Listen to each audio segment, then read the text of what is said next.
Good day, family. Thank you for joining in on another amazing lesson. Today, we'll be looking at surd equations, and this lesson consists of two parts. What are surd equations?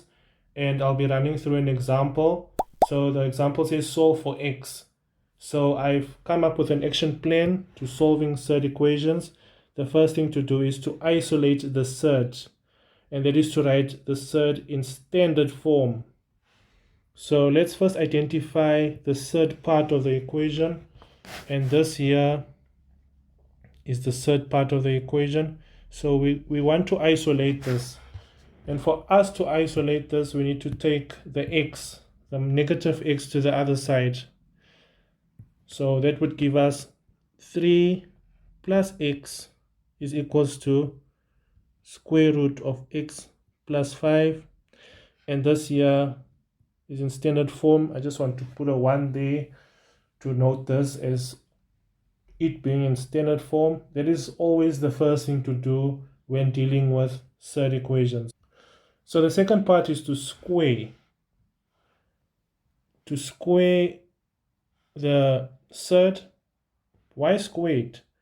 We squared because we want to get rid of the square root. Square and square roots cancel each other out. So what I'll do on the left hand side is I'll simply expand this. So this will give us 3 plus x, 3 plus x, and on the right hand side we should have x plus 5. So now we can use the distributive property on the left hand side. So 3 times 3 is 9, plus 3x plus 3x plus x squared is equals to x plus 5. So by inspection we can see x squared here, so we're dealing with a quadratic equation, and whenever we deal with a quadratic equation, the objective is to write it in standard form. So we have 9 plus 6x plus x squared is equals to x plus 5, and we'll need to take these two to the other side so that we can write this in standard form. So we need to take these to that side, right? So this should give us 9 plus 6x plus x squared minus x minus 5 is equals to 0. So now we can solve for x. The third step, solve for x. So this should be x squared. Let's first write it in standard form. It's x squared plus 5x plus 4 is equals to 0. So now we can solve the standard quadratic equation. Open brackets is equals to 0. X times x is x squared, and positive 4 times positive 1 is positive 4 times positive 1 is positive 4, and plus 1 plus 4 is plus positive 5. So the solutions are as follows.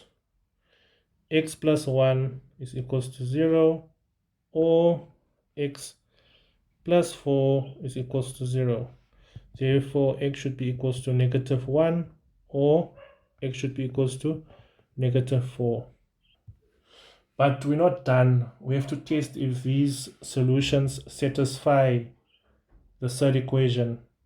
Where do we test it? We test it with the standard form of the surd equation. So we need to test. This brings us to the fourth part. So let's test. So we test when x is equals to negative 1. Let's see. So before I test, let me just rewrite the standard surd equation. So that is 3 plus x is equals to square root of x plus 5 I noted it as 1 here earlier on. So let's test. And I'm just going to label the left hand side and the right hand side. So when x is equals to -1, you get 3 plus -1 on the left hand side, and on the right hand side you get -1 plus 5. So here we should get 2 is equals to square root of 4. So 2 is equals to 2. So that means x is equals to -1 satisfies the third equation. So this is valid. Let's check the second one, the second solution, when x is equals to -4. So the left hand side is 3 plus -4 is equals to -4 plus 5. So 3 plus -4 is -1. And here we have the square root of +1. So -1 cannot be equals to +1. So it means this is not valid. So the second part does not satisfy the inequality. So it means the only solution, doesn't satisfy the third equation. So the only solution to the third equation is x is equals to -1. Thanks for watching.